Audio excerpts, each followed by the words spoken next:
Welcome back everyone to another day in the life of art school. This is actually going to be 2 days in the life of art school because usually I edit these videos so that there's one video a week about one day at art school. But I was looking through the footage and I was like, there's not enough good content here. It's not going to be interesting enough if I just edit it for one day. So it's actually going to be 2 days of content just so it feels like it's a little bit more substantial for you guys. So buckle up, there's a lot to get through in today's video. But today we are rendering out the hands because they definitely need a second layer. So I'm mixing up some of my skin tones, and if you're interested in any of the recipes that I use for skin tones, and when I say recipes, just a basic guideline as to some of the colors that I use and what ratios I use, but it always wavers depending on the reference photo that I'm using. Obviously, there's different skin tones, so if you want just an overall sense of the colors and the ratio that I use, please let me know in the comments. I would love to make a video on that. But we are just jumping right on in and rendering out these hands that I started in last week's video. You may have also noticed that I added a lot of pink in the front forearm area, and that's because the dress is such a vibrant pink that there's light that's bouncing off of the pink dress and reflecting back onto whatever surface is near it.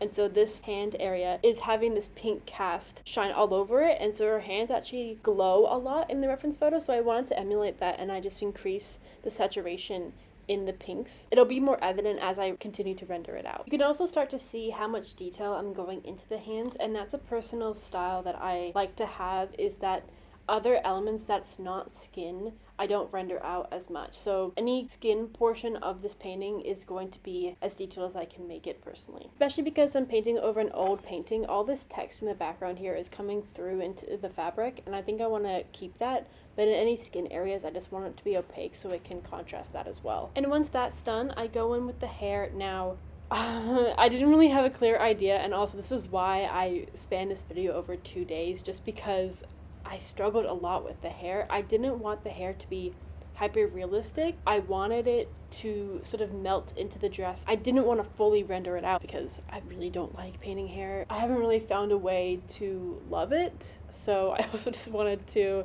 kind of summarize the hair a bit. But I'm taking these really neon yellow paint strokes and I'm just melting it, kind of looking like the yellow golden glow is melting into her dress, into the background, creating this really soft look. Maybe a little bit inspired by Tangled, you know, like best movie ever, so I'm not complaining about that. The main thing was that I think I was trying to achieve a look that doesn't actually exist. I was trying to be abstract, but also realistic, but also loose, but also makes it look like the hair is somewhat believable. It's really hard to balance these two ideas, abstraction and realism. And it's something that I struggle with in my own paintings, but also paintings that I observe. Really hard to balance these two ideas, and that's what it came down to. The hair. There's still form in here somewhat, but it's also not super detailed. It's quite tricky. So I'm just getting to a point now where every paint stroke I make, I take a step back and I look and I assess, and then I make a decision to make another one or adjust it. And so it was taking a lot of time, and at this point it had gotten quite late.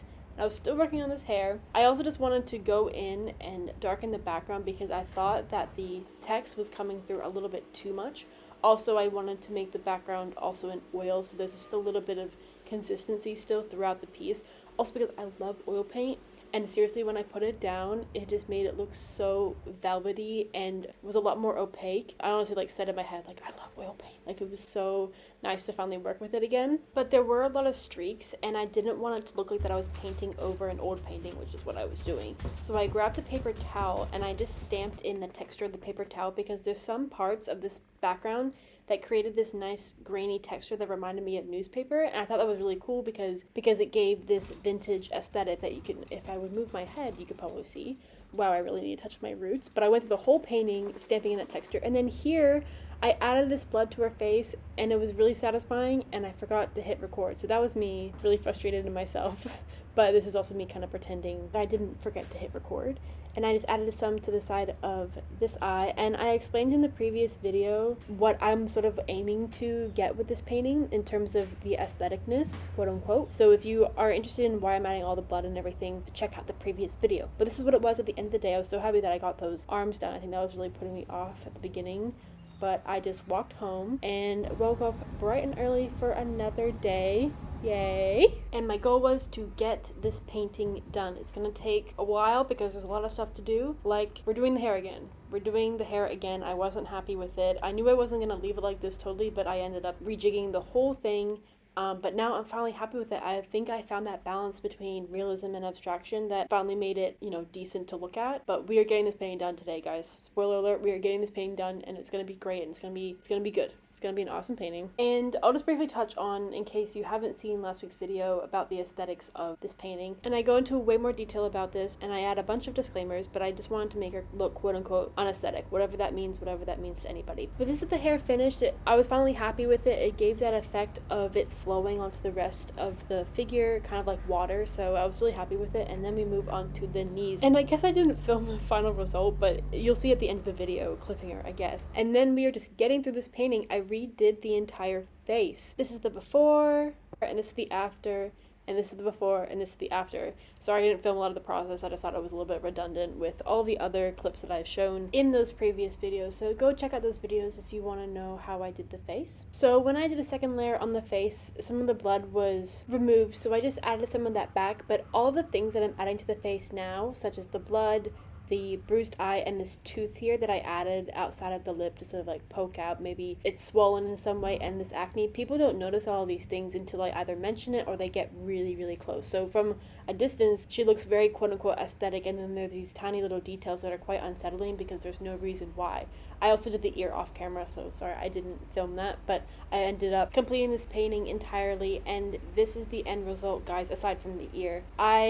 I'm really happy with it. So far, the teachers' reactions have been quite positive. They like the fact that it's full body compared to my previous paintings, which are all just portraits. I have the setting of the skirting at the bottom, and the fact that I painted over an old painting and still had the remnants coming through. They will always kind of love that stuff. So let me know your guys' opinion. Let me know what you think of the process. Any questions that you have, also let me know. I had to kind of get going because I had work, but thank you guys so much for watching. I hope you enjoyed this 2 day in the life, and I will see you next week. Bye.